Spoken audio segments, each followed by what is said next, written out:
یو بل حدیث مبارک کې راځي روایت دی حدیث عمر رضی الله عنه کړي پیغمبر علیہ السلام فرمایي چې رمضان المبارک کې ذکر والا بنده الله پاک بخي چې څوک ذکر کوي تلاوت کوي نوافل کوي دغه بنده الله تعالی پیغمبر علیہ السلام فرمایي چې بخي او په دې میاشت رمضان کې بل خصوصیت ده چې الله تعالی نه سوختونه کې جایز او روا د دل پر د خیر الله پاک نامراده کوي نه بلکې په مراد الله پاک دغه دعا قبلي د بنده دعا الله پاک قبلي پیغمبر علیہ السلام فرمایي ذکر والا تلاوت والا سړی منځګزار الله بخي او دعا غوښتونکي بنده لپاره الله پاک مرادونه مقصدونه هغه ته ورپوره کوي نو چې کله مثال په تور ذکر کوو تلاوت کوو منځونه کوو هغه نه پس دعا نو مونږ هغه د الله نوافل او ذکر اذکار هم قبول کی چې کومه دعا ورپسې غواړو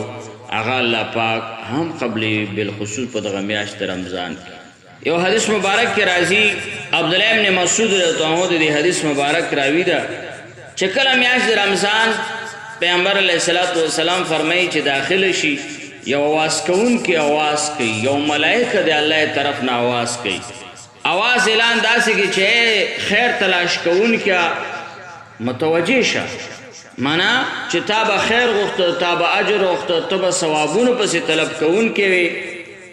نو اقبل را مخامخ شه د ثواب میاشت ده تا څومره ثوابونه په روجو په نوافلو په عبادتونو پسې متوجه کېدلی نو بس د ثوابونو میاشت د رامخې ته شه او یا باغی الشر اکثر د بدی طلب گارا بس کا سترګې وغړوه چې دا خو میاشت د خیرونو د برکونو د کوم ګناه کې نو چې موږ او تاسې طلب د ثواب کو بس د ثواب میاشت د اجرونو دغه ده صدقات الله په ډېر اوچت اجر باندې قبلي نفلی صدقې الله پاک په فرضي قبلي او فرضي صدقې زکات الله پاک یو په اویا باندې د بندنه قبلي نفلی منځونه الله په فرضي منځونه قبلي فرضي منځونه الله یو په اویا باندې قبلي او بیا دا برشته د الله طرف نه اعلان کوون کې برشته وي چې څوک بخنه غوښتنه والا شته چې دغه بخنه وشي څوک توبه ایستون کې شته چې دغه توبه قبول شي څوک دعا غوښتون کې سوال کوون کې شته چې دغه سوال او دعا قبول شي چې څو غواړي هغه به ورکړي شي او مطلب دا چې توبه وباسي توبه به هم قبول شي نو په دې میاشت کې توبې ویستل د ګناهونو او الله تعالی نه چې څومره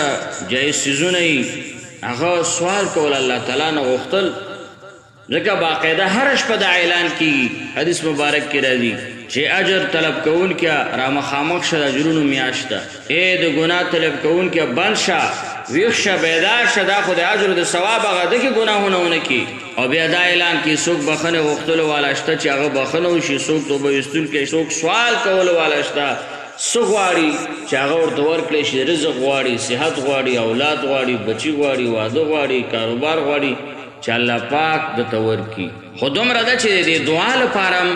څه شرایط شته دي یو د شرایطو نه دا ده چې سړی به مقصد دا چې حرامو نه ځان ساتي یو سړی مثال په طور غلا کې د غلا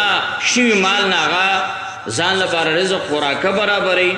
نو دغه سړي دعا خو نه قبلي یو سړی دی مثال په طور په ظلم باندې چا نه پیسې اخلي او چا ځمکې جایداد قبض کړی وي او دغه حرامو نه مطلب دی چې غذا خوراک یې دغه دعا خو نه قبلي یو سړی مثال په طور سود کوي سودخور هغه سود مال خوري د دعا خو نه قبلي یا کم قسم مثال په طور حرام وي هغه حرام استعمالي د بدن په غذا قوت او طاقت او اخلي د هغه حرامونه نو یو شرط د دعا لپاره دا ده چې دغه حرام والا بدن والا سړی دعا الله پاک نه قبلي ځکه یو حدیث مبارک کې راځي یو بنده بڑے پریشان حال اسمان طرف لاسونه به اوچت کړي او دعا به غواړي وي به چې ربا دیو پروردگار ته आवाज کې پیغمبر علیه الصلاۃ والسلام فرمایي خو د خوراک به حرامي او اسکل شوي شیزونه به حرامي اغوستل شوي شیزونه به حرامي پیغمبر علیہ السلام فرمائی کده څومره په عاجزۍ سره په څومره فریاد سره به کائنات ته آوازونه او مطلب هغه نه دعاګانې غوښتنه کوي نو دا حال د دعا د قبلېدلو نه ده چې ستا جامې حرامې دي او ستا خوراک حرام ده ستا څښاک حرام ده هر څه حرام دي که ته څومره عاجزۍ سره سوالونه کوې نو دغه دعا ستا نه قبلېږي نو د دعا لپاره اولنی شرط چې د هغه دا ده چې حرام نه ځان بچ کول پکار دي د تاریخ کتابونه لیکلي چې په کوفه کې یوه ډله وه چې هغې مستجاب الدعواتو نیکان خلق الصلحا یعنی مطلب د هغې دعا قبلېدونکې وه خو چې کله مثال په طور په ملک باندې ظالم حاکم باچا مقرر شو دی ته به خلکو درخواست وکړو چې دې لپاره دعا وکړي بددعایي وکړي هغې به لاسونه اوچت کړو هغه باچا د هغه وخت اب الله هلاک خو کله چې حجاج ظالم باچا شو نو بیا د دې دعا د ده په حق کې نه قبلېدله بددعا یې نه قبلېدله تاریخ لیکلي هغه دا چې کله حجاج ظالم باچا مقرر شو نو دی خلکو ته دعوت وکړو په دعوت کې بالخصوص دغه ډلې راوغوښتله او دې ته په خوراک کې حرام خوراک ورکړ او چې کله د خوراک نه دی فارغ شو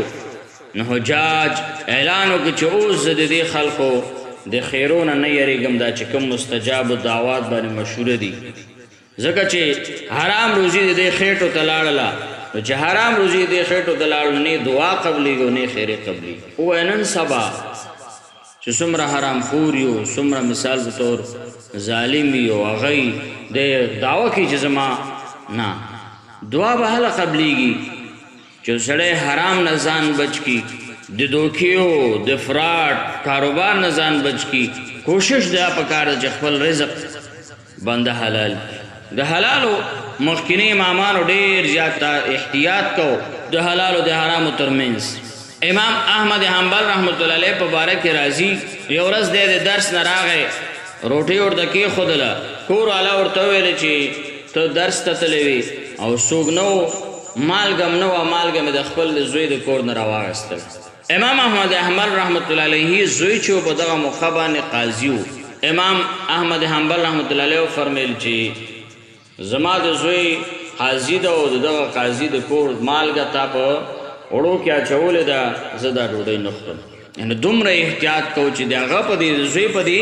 خوراک او په دې هغه کې داسې نه چې یو شکي رزق نه یې هغه شوی دغه پیسو باندې چې کومه مالګې اخیستې ده امام احمد حنبل رحمت الله علیه هغه روټۍ ونه خوړله او د امام احمد حنبل رحمت الله علیه کور یا دربار ته به څه موقع باندې د علاقې غریبانان راتل د ده کور نه به توام خوراک وړه امام احمد حنبل رحمت الله علیه وفرمیل چې دا خوراک به چې کوم سوالګر راځي او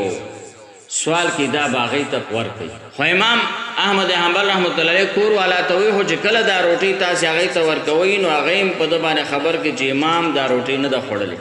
د هغه وخت هغه فقیران هم داسې وه چې امام احمد حنبل رحمت الله علیه نه ده خوړلې نو موږ هم دغه نه خورو هغه روټۍ هغې خادمانو ته ورکړه او د همغه وخت سره سین اوبو ته ور واچوله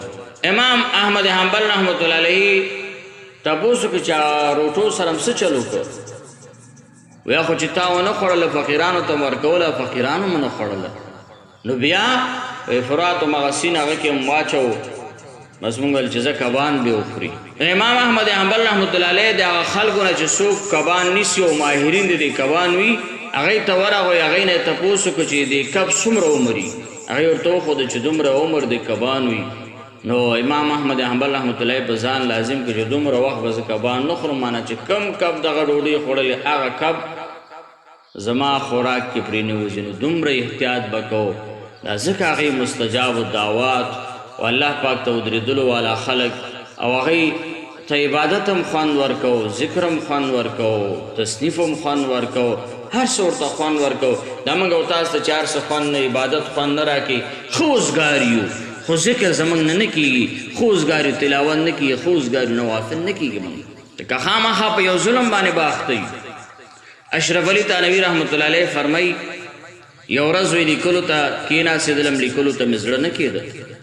قرآن مجید مې راواغېسته تلاوت ته مې زړه نه کېده بیا ولګېدلم نوافلو ته مې زړه نه کېده زړه مې تنګېده حیران شوم چې الله ما نه څه داسې عمل شوی چې د الله عبادت ما ته خوند نه راکوي اشرف علي تانوي رحمت الله علیه فرمایي چې مراقبه شو مراقبه کې الله راته وښودل وایي په دغه ورځ کور والا چېرته تلي ما ته ویلو چې د کور هغه چرګانو مرغانو ته ما مقصد روټۍ او دانه اوبه به کېدي هغې ما نه هېر شي هغه پنجره کې دا کور کې کوم چرګانو دی ولګېدل هسې ډېر زیات حالت خراب و وایي زه ورغلم سمدستي مراقبه کې راته وویل شو چې تا نه دا کار شوی سمدستي زه لاړم هغې ته مې دانه واچوله او مقصد دا چې هغې ته مې اوبه کېښودل وایي چې هغې خوراک وکړو اوبه یې وڅښلې وایي زه راغلم لیکلو ته مې هم زړه کې طبیعت برابر و نوافلو ته مې هم کېده ذکر ته تلاوت ته مې هم کېده نو چې یو مخلوق چې په خطا باندې هغې نه مطلب خوراک او هغې څښاک څښل اوبه بند شوي تا ته دا سزا میلاویږي چې الله د ځان ته ودرېدلو ته نه پرېږدي او نه د خپل کتاب در باندې لولي نه یې دین یو خیر کار در نه اخلي نو ووایه دا چې هغه خو دومره یو معمولي موږ او تاسې به په کوم ظلم باندې او په کوم خطا باندې به ګیر یو خامخا د مور په حق کې د مور نافرماني به کړي یا به د پلار نافرماني هم کړي یا به یو چا خپلوانو سره به هم ظلم کړي یا بل څه مثال به طور یو ظلم زیاتی به موږ نه شوي دا ځکه نه تلاوت زموږ نصیب کیږي نه ذکر زموږ نصیب کیږي نه نوافل هر څه کولی شو مثلا خبرې تعلقات گپشپ موبایل فیسبوک هر څه کیږي اما د الله عبادت ته موږ زړه نشو برابرولی زړه هم پکې تنګېږي وجې دا ده چې موږ کې خپل نقصانات دي نو میاشت د رمضان د خیرونو برکتونو میاشت ده په دې کې الله تعالی نه سوالونه دعاګانې غوښتل او عبادات کول چې دا وخت مطلب دا چې زموږ ضایع نشي او مقصد دا چې الله پاک ته بې خیریک شو ځکه که چیرې مثال په طور دا میاشت به موږ تېره شي او په دې کې الله باندې ځان اونو بخو هغه د پیغمبر علیه الصلاة والسلام او د جبریل علیه السلام هغه خیرو کې به موږ راشو او بل پیغمبر علیه السلام فرمایي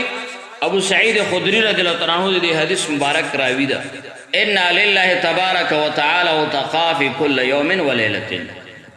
پیغمبر علیه الصلاة والسلام فرمایي په دې میاشت د رمضان کې په هر ورځ هره شپه کې میاشت د رمضان کې د الله طرف نه دوزخیان قیدیان پرېښودلی شي دوزخیان قیدیان هغه نه چې مثال په طور کافر دي کافر خو هغه مطلب دا چې جهنم باندې وي د هغه قیدیان پرېښودلی شي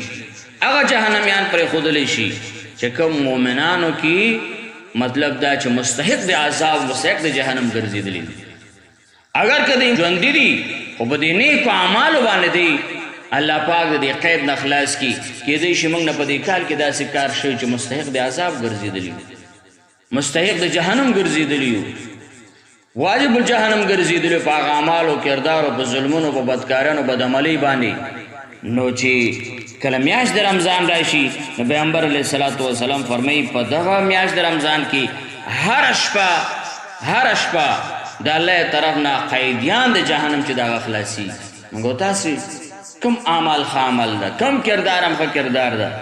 ولې په خپل ګریوان کې سوچ وکړو څومره غیبت کوو ولې غیبت ثواب ده غیبت ګناه ده د زنان هم ډېره زیاته ګناه ده او موږ تاسې همیشه مقصد دا چې عادتیان یو نو په دې باندې مستحق د جهنم ګرځي بنده دروغ ویل په دې باندې مستحق د جهنم ګرځي مسلمان ته کنزل کول په دې باندې مستحق د جهنم ګرځي مثال په طور موبایل فیسبوک ډرامیو فلمونه دا ټول د ګناه اسباب دي دې باندې مستحق سړی د جهنم ګرځي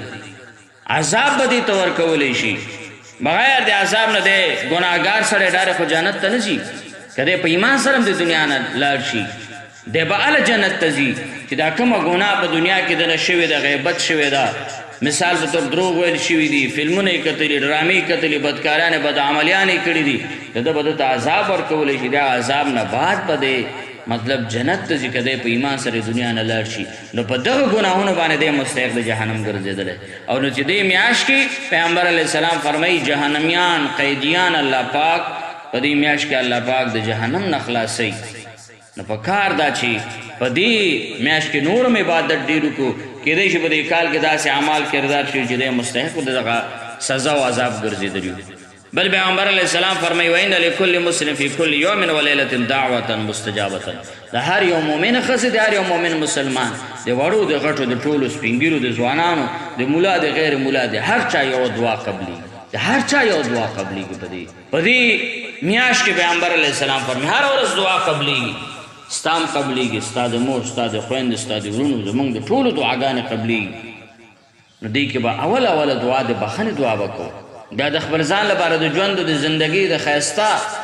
رزق او د ښایسته کاروبار او د ښایسته کور او د ښایسته مثال په طور هغه چې روا جایز حلال څیزونه وي هغه دعاګانې به الله تعالی نه غواړو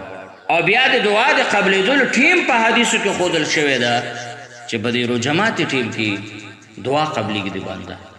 بلکې په حدیثو مبارکو کې ډېر موقع راغلي هغې کې دعاګانې قبلېږي اذان په موقع باندې دعا د بنده قبلېږي اقامت په موقع باندې دعا قبلېږي چې یو طرف ته اقامت کې بل طرف ته دعا کې یو طرف ته اذان کې ته بل طرف ته دعا کې دا الله قبلېږي باران په موقع باندې دعا قبلېږي آفت په هغه حالت باندې دعا قبلېږي ډېر داسې موقع دي خو علی الخصوص د روژه ماتي په وخت کې دعا د بنده قبلېږي او د دې روژه ماتي په ټیم باندې مختلف احادیثو کې دعاګانې هم راغلي دي مشهوره دا دعا غدا دا اللهم لك صمت وبك آمنت وعليك توكلت وعلى رزقك افطرت اگر چې حدیث مبارک کې مختصر خو مشهوره دا اوږده دعا ده بل یو حدیث مبارک کې راځي پیغمبر علیه الصلاۃ والسلام به دا دعا کوله یا واسع الفضل اغفر لي اے فراخ فضل خاوند ذات الله ما ته د خپل د فضل نه اغفر لي بخن راته بل روایت کې دا سره راځي اللهم انی اسألک برحمتک التي وسعت كل شيء ان تغفر لي اے الله ز سوال کوم ستا پاک رحمت باندې کوم رحمت چې ستا هر څه شي لره شامل ده نو دا رحمت دې زما د بخنه لره شامل کا ان تغفر لي ته ما لره بخنه وکړه نو ډېر دعاګانې کولی شي خو په حدیث مبارکو کې دغه دعاګانې د خپل د بخنې دعا وخت د روژه ماتي وخت اگر که موږ او تاسې مثال په طور ولګې تندې دومره وخت داسې هغه نیولې چې موږ نه دعاګانې بیا هېري نو په دغه وخت کې دعا قبلېدو وخت خو ټیم ده نو الله نه دعاګانې غوښتل پکار دي الله پاک د په دې خبرو موږ ته د عمل کولو توفیق را نصیب کړي اللهم صل علی سیدنا و مولانا محمد وعلى آل سيدنا مولانا محمد وبارك وسلم وسلم